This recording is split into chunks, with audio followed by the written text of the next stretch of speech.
Level 1. The Yout. You're 10 years old. You live in a zinc-roofed one-room house in Tivoli Gardens, Kingston. Your mother washes clothes for 2 other families to make rent.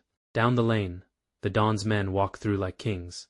Nobody stops them, not even police. A Shotta named Bigga starts sending you to the shop for cigarettes. He never asks anything else. Then one night he does. Stand at the corner, whistle twice if you see Babylon coming. You whistle twice at 11 p.m. The lane empties before the police even turn the corner. Bigga puts $500 in your palm without a word. Your mother makes less than that in a full day scrubbing floors. You get new school shoes. You don't say where they came from. Bigga tells you keep your mouth shut a few more years, and they'll put you on properly. Level 2. The Shotta. You're 15. They hand you a gun for the first time behind the community center. No ceremony. Just weight in your palm heavier than you expected. Weeks later, a rival posse rolls through the lane shooting. You're told to hold the checkpoint, not run. You clap back into the dark without seeing what you're aiming at. Your friend beside you doesn't get up. Nobody talks about him again by his real name. From then on, it's Doopey's Corner, and everyone knows why. You get a name of your own that week too.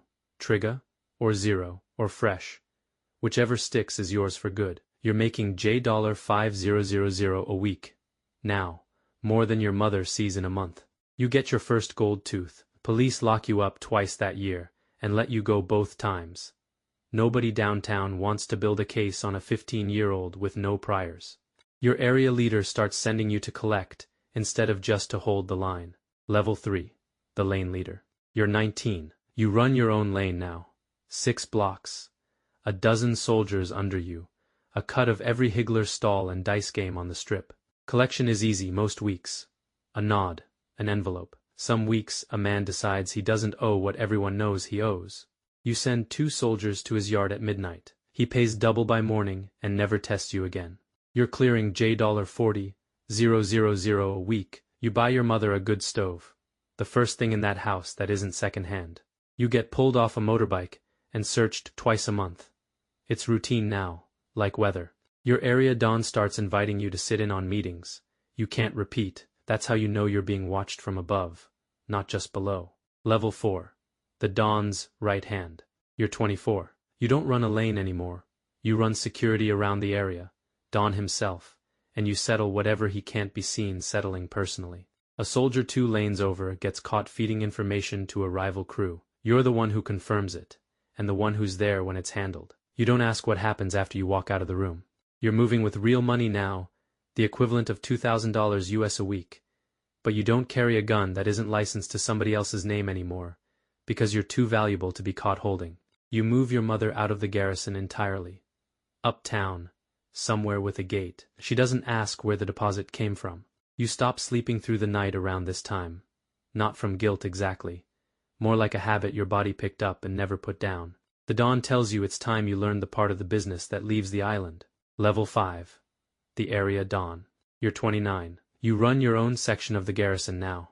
Not just soldiers, but the whole economy of it. Which taxi route pays who, which businesses get burned, and which get protected. Politicians visit your yard before politicians visit the ballot box. A rival Don soldier crosses into your territory and shoots a boy who isn't even involved. You don't retaliate with guns first. You call a peace meeting because war is bad for everybody's business. He apologizes publicly. 2 months later, the boy who did the shooting is found nowhere at all. You're clearing the equivalent of $30,000 US a month across your section. You live behind a gate with a generator that never lets the lights go out. Even during the curfews, the government calls 3 times a year. Soldiers with military rifles walk your lane sometimes now, checking papers. It's a reminder that Kingston is not the whole picture anymore. The general wants you moving north. Level 6. The Connect. You're 35. You live between 3 cities now. Kingston, Miami, Toronto, and none of them feel like home anymore. They just feel like different rooms in the same house. Your job is the triangle everybody in the business understands without saying out loud. Cocaine goes north, guns come south, and you're the one who makes sure both sides of that trade never get held up by the same customs officer twice. A shipment gets flagged at Newark. 6 people up the chain start asking who's responsible before anyone even confirms it was seized. You spend 4 days managing calls in 3 time zones. And at the end of it, nobody above you loses a night's sleep but you. You're moving $500,000 US a month through your hands at this point, and less than 1/10 of it is yours to keep. You stop going to family funerals in person. You send money instead, because showing your face means showing the DEA and the RCMP exactly where you'll be standing. The general back home is under federal investigation now. Word comes down that loyalty is about to be tested in ways money can't buy anymore. Level 7. The General. You're 42. You are the Shower Posse now, in the way that a name becomes bigger than the man carrying it. The garrison doesn't just fear you. Whole blocks of Kingston would put their own bodies between you and an extradition order without being asked twice, because you fed them, employed them, and protected them longer than any government they've ever voted for.